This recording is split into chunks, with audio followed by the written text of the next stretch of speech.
السلام علیکم دوستو، رمضان کے بعد آنے والی عید الفطر صرف خوشی کا دن نہیں ہے بلکہ اللہ کی طرف سے انعام کا دن ہے۔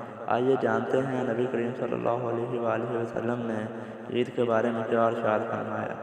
رسول اللہ صلی اللہ علیہ وآلہ وسلم نے ارشاد فرمایا، جو شخص رمضان کے روزے رکھتا ہے اور عید کی نماز ادا کرتا ہے، اللہ تعالیٰ اس کے پچھلے گناہ معاف فرما دیتا ہے۔ اسی لیے عید کی نماز کو ہرگز نہ چھوڑیں۔ نبی کریم صلی اللہ علیہ وآلہ وسلم عید کے دن غسل فرماتے، خوشبو لگاتے اور بہترین لباس پہن کر نماز کے لیے تشریف لے جاتے۔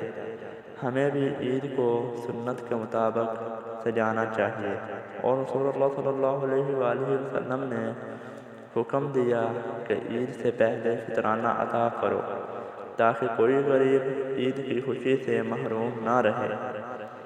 یاد رکھیں، عید کی اصل خوبصورتی دوسروں کو خوش کرنا ہے۔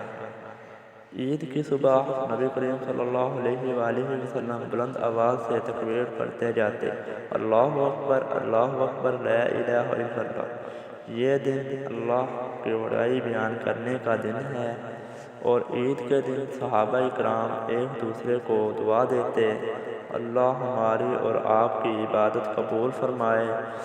عید محبت، معافی اور دل جوڑنے کا دن ہے۔